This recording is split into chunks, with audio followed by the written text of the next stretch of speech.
Welcome to section 3 of our notes. Read with interpretation. Read with interpretation. Now in this section, we'll be studying interpretive speech, or speech where we're translating the black marks on a page into an audio and visual presentation. Primarily, as this is a Bible college class, we'll be looking at how to read God's Word publicly and effectively to an audience. Now to start with, ministry, no matter what kind, will involve the reading of Scripture publicly. The reading of Scripture publicly.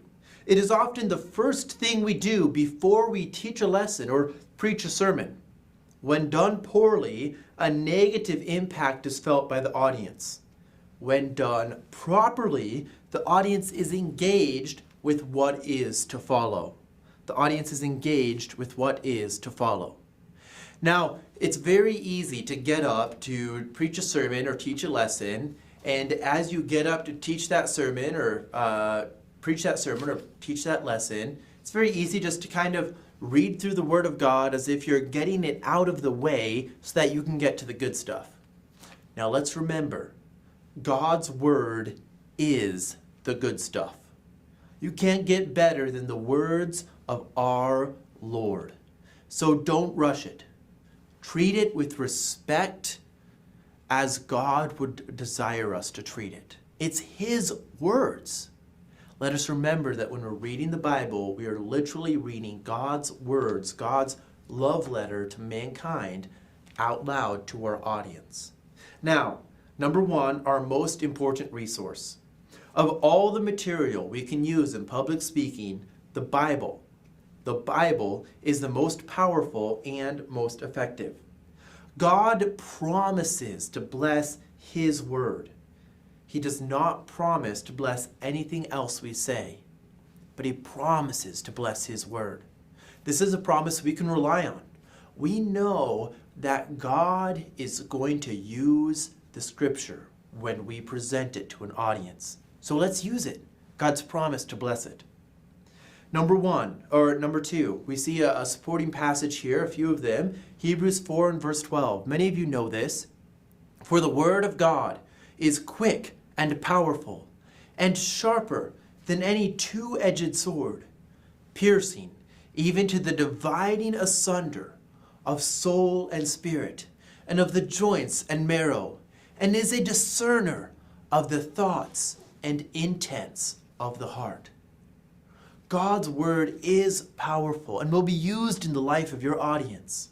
This is echoed and even more strongly in Isaiah 55 verses 10 through 11. Here the Scriptures say, For as the rain cometh down and the snow from heaven, and returneth not thither, but watereth the earth, and maketh it bring forth and bud, that it may give seed to the sower, and bread to the eater, so shall my word be, that goeth forth out of my mouth. It shall not return unto me void, but it shall accomplish that which I please, and it shall prosper in the thing whereto I sent it. God promises that when we read His Word out loud to an audience, He will use it. He will bless it. So let's utilize this great gift, this great promise that God has given to us as communicators of His sacred message. Letter B, the Bible is God's Word. The Bible is God's Word, not man's word.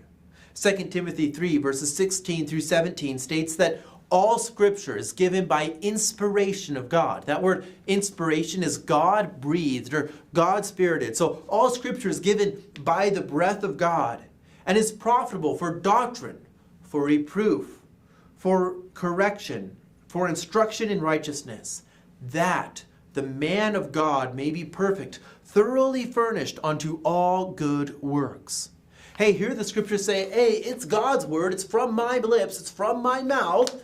Not only that, it's good for reproof, for doctrine, for correction, for instruction of righteousness, that the man of God may be perfected in Christ.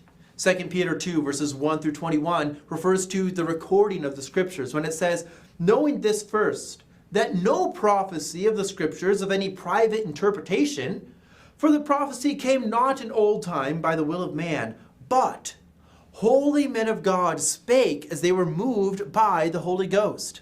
Now it's important to recognize both parts of that verse. The first verse saying that no prophecy, no scriptures of private interpretation. We can't stand up in front of an audience and say, well, this passage means this to me, but it could mean something different to you. No, God's word is not of private interpretation. It's of the interpretation that he desired it to be. When we're reading and presenting the word of God, we need to think, what did God intend for the original audience to receive from this communication? And that, dear Christian, is what we should intend for our audience to receive from that passage of Scripture. Letter C, the public reading of God's word should be done in a way that represents God and his message well. It should be done in a way that represents God and his message well.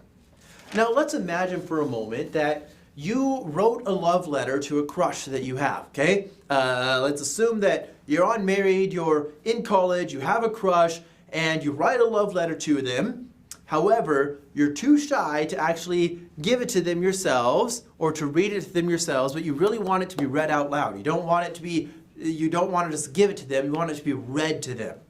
And so you call your dear friend over and you're like, hey pal, could you take this letter and give it to Sally, give it to the person I have a crush on, and read it to her as you give it to her?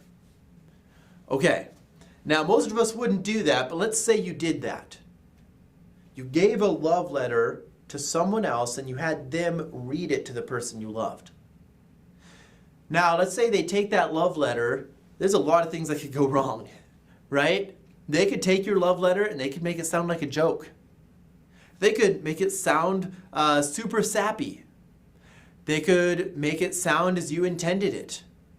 They could make it sound sarcastic, demeaning. How you present words on a text makes a big difference. They can make it sound like you don't really care. Now, the Bible is God's love letter to mankind. And as Christians, we're that friend who God has entrusted to share and to speak his love letter to the people, to the people of this world that he loves. Think about that the next time you're asked to read a passage of Scripture publicly. Are you reading it in a way that represents God and his love for the audience? Or are you just reading it? Even in church, when your pastor says, now let's read this passage aloud. Do you read it? For God so loved the world that he gave his only begotten Son, that whosoever believeth in him should not perish, but have everlasting life. Or do you read it? For God so loved the world that he gave his only begotten Son, that whosoever believeth in him should not perish, but have everlasting life. Now there's a big difference there. One's read carelessly, one's read carefully. I challenge you. Will you make a decision that from this day forward you will never read the Word of God out loud, lackadaisically, lazily, or carelessly? That from this day forward you will always, when reading the Word of God out loud, read it in a way that attempts to represent God and his love for mankind well. It's important. It's important. So in the reading of Scripture, we need to make sure that we represent God and his message well. How can we do that? Well, number one, it should be read with authority. It should be read with authority. The Bible is the final authority in all matters of faith and practice. So read it as such. Christ taught as one having authority, and it made the people wonder. We should read the Scripture in a way that represents that authority well. Number two, it should be read with interpretation. It should be read with interpretation. There should be feeling and characters in your reading. Don't read the passage or the story of David and Goliath and not have a David and a Goliath. They should sound separate. One's a big, muscular man who's defying the armies of Israel. Another is a young shepherd who's really just a kid who's standing up for his Lord and his beliefs. They're going to sound differently. Make sure that you present them as such to your audience. Number 3, it should be read accurately. Don't ad-lib with God's word. In a way, it is the one book that you're always encouraged to plagiarize here at West Coast Baptist College. Quote it and read it directly as it is written. It's his words, so don't go changing them up. Number 4, it should be read skillfully. It should be read skillfully. Practice it, and then bring that practice to the court, so to say. Bring that practice to your performance. Don't just, if you're asked, sometimes a church will have someone who reads the passage before the pastor gets up to preach. If you're asked to do that job, practice it ahead of time. You have an opportunity to read God's message to an audience, so be ready for it. Read it accurately. Read it like it's alive, because it is. Read it in a way that represents God well. Now, next class period or next lesson will be practical considerations for interpretive speech. We'll see you there.